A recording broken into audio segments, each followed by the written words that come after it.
Today I'm checking out this 4K digital camera and video camera. I was sent this at no cost so I could do this review. Let's take this thing out of the box and see what it comes with.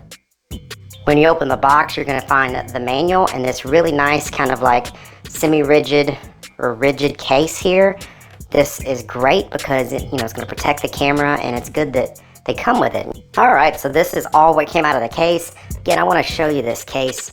It's molded inside so it holds the camera well, and it has this little storage compartment on the top to help you hold everything you need in there. Pretty much everything you need to just carry this thing around with, chargers and everything. It comes, of course, with the camera, a battery, a sunscreen here. It comes with a lens cap. It did have a 32 gig memory card inside of the camera. Then it comes with a little string so you can attach the lens cap here to the camera so that way you don't lose your lens cap. A cleaning cloth, a manual, a USB-C to USB-A cable for charging, even the wall adapter to charge. So everything you need to get started.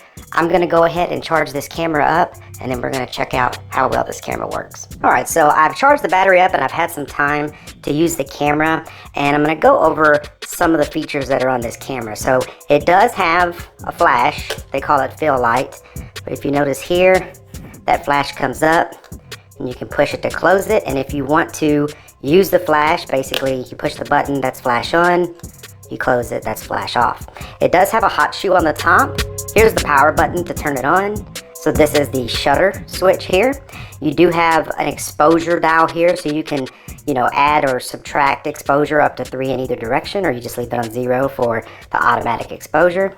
Then you have all of these different modes here that's in the dial. You've got basically camcorder or video type of modes, and you've also got picture type of modes. You've got burst, you got timers, all kinds of little settings. They'll go into detail on that in the manual. It does have a little loop here on the side so you can put, like a lanyard or something for your hand or even around your neck if you wanted. This large screen on the back is touch sensitive, so it is a touch screen on the back. So this is zoom in and zoom out, and it is digital zoom. It doesn't have an optical zoom, so it's kind of like zooming on your phone. This is to switch between the two cameras. There's actually a camera here. This is not an eyepiece where you look through it. This is a camera, just like the other camera sensor is in this lens out here. So if you want to switch between the two, so like in this case, you could have that camera pointing to you, and you could have yourself on the screen here so you can kind of see what it is recording. Or of course, you have this side that's going out this direction, and that's also going to show you what's being recorded here, so you don't use the eyepiece. Then these are all your different settings, how you can go through, up, down, left, right, walk through, okay. Then you've got, deletes and things like that, your wireless keys. So these are multifunction buttons right here. This is the menu, and this is how you can play back your media that's on there. So on the bottom, you have the door here. This is where your battery goes, and this is where you put your SD card. This one has a 32 gig SD card in it. This is where you can mount it to the tripod. So it dodoes have a screw-in mount on the bottom. Now on this side, you have your ports. So this is an HDMI port, USB port. So this USB-C port is how you can connect it to your computer and either use this as a webcam or take the data off the card or to charge it. And then also it has a mic in right here. So if you wanted to put a mic here or you wanted to wear a mic, that's your 3.5mm plug, and it uses just a standard microphone. This is not a removable lens. This is basically just a lens in the front, just like you would have your sensor back here. This is a little speaker, and then it does have a built-in mic, so if you are recording audio and you don't have a plugged-in mic, it's right here, the little hole. Now I have went through here and changed some of the settings.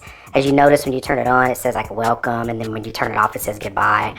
You've got all your menu settings here. I've got it on a beep feedback. You can set that louder, lower. There's quite a bit of settings that you can do in here. And you can just, scroll through them. Like I said, this is touchscreen. And you have two different areas. This is kind of like a video mode and a photo mode, I guess. And you also have Wi-Fi. So if you want to connect this to Wi-Fi or be able to communicate with it, like there's an app for your phone, things like that, you could just connect it to your Wi-Fi. I have connected it to our Wi-Fi. It was very easy to do, and I just don't use it, so I turn it back off so it wouldn't eat up the battery. And then you need to get out. You can just do that, and you're back to this mode. Again, you can change the different modes right here. They'll just flip through different things. You want to give it a second so it can fully move through the modes. That's about it. Out here there's a little LED here too that you can actually change settings on there, so when you have it plugged in or you're recording, this can be kind of like a feedback LED, but I did turn that off also. So I'm going to go ahead and take some video footage of this, see how nice it looks. Alright, so I'm actually taking this footage using this camera so you can see, you know, the quality of it. There's my hand, how y'all doing? And it's on a tripod, so it's stabilized. I have found that if you move around a lot with it, it doesn't track really well with you. So if you're trying to do like some really high-speed motion, it's probably not the camera you're looking for. But if you're looking to do something like we're doing here, you put it on a tripod, using it for podcasts or YouTube, things like that, looks like it's going to work really well. Now, I don't have an external mic, so that's why the audio quality is the way it is, but this does support an external mic to give you that higher quality sound when you're recording your videos. Alright, so I hope that information about the camera was helpful. Thank you very much for watching. Y'all take care.